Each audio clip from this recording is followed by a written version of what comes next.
Chief Operating Officer, Ms. Raila May Yokyo, to officially unveil the Kabilin Center building signage. So can we give a drum roll, please? 3, 2, 1.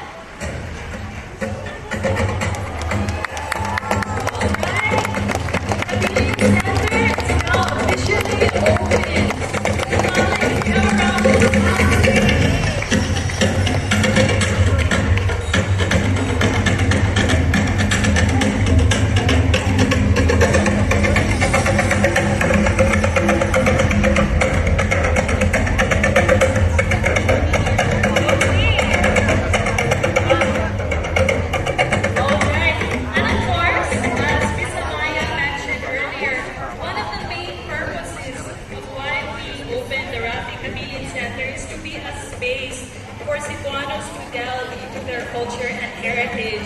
And we are excited to launch officially the first exhibit of the Kabilin Center, Duyang ang Dagatan, which was guest curated by Professor J. Nathan Corey.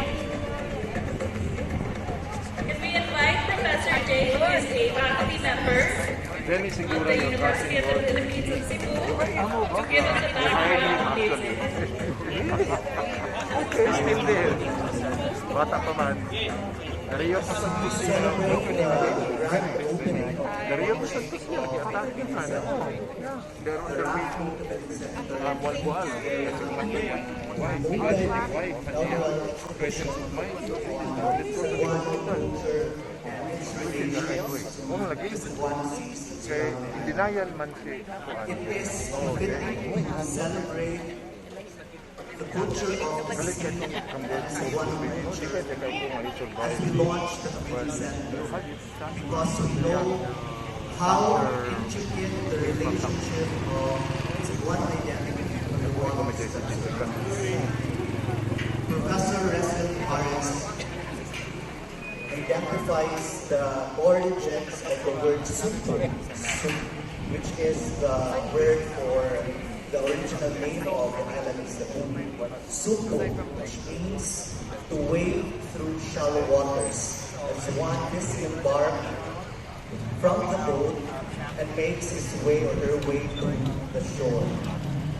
So tonight, and this afternoon, as we launch the Kabilin Center, it is important to make an offering to the sea, as the old fisher folks would do when they launched their boats to the sea or make maiden voyage as they go out and reach far lands.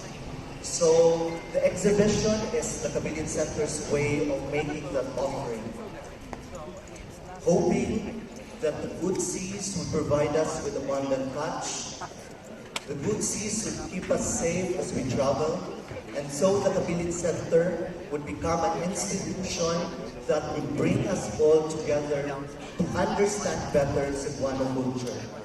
And we are very happy and thankful to the Rafi, to the Aboitiz family for providing us with this space, very much needed space to study, to promote Cebuano culture.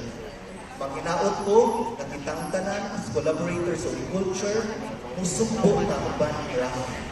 Let's all wade through the waters to reach the shores, to reach the land that we imagine and we work for, which is the island of Cebu. Again, maayong hapon and congratulations everyone for making it to the grand launching of the Kabilin Center and the opening of Duyang ang Kadagatan, Cebuano culture and the heritage of the sea. Maayong hapon. Thank you so much, Professor Ray.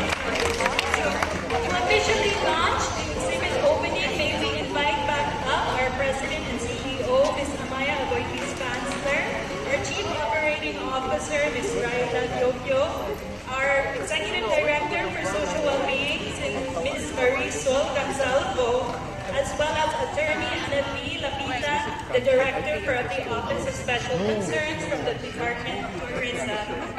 Councilor Joel Carganera of Cebu City, and Professor J. Ore to please join us in the ribbon cutting of the exhibit.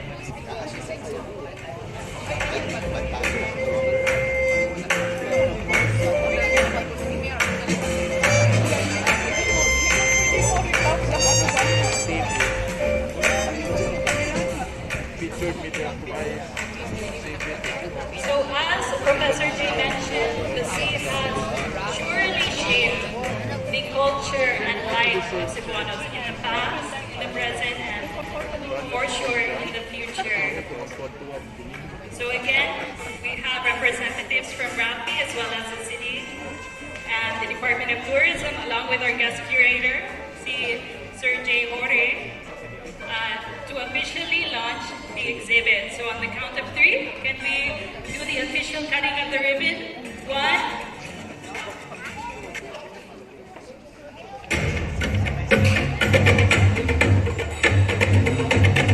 we would also like to welcome the Director of the Culture and Heritage Unit and our representative from the OPA, the Office of the Presidential Assistant to the Visayas, to join us in the ribbon cutting.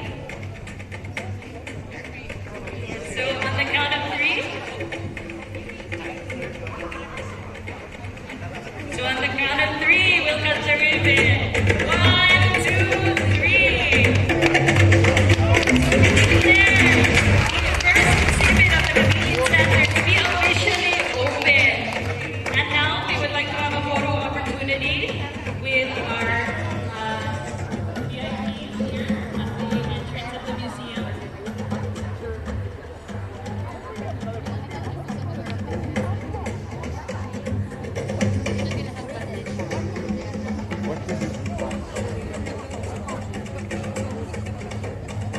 Alright, maybe we'll ask our VIPs to step forward in front of the display so that we can see your beautiful faces for the photo opportunity.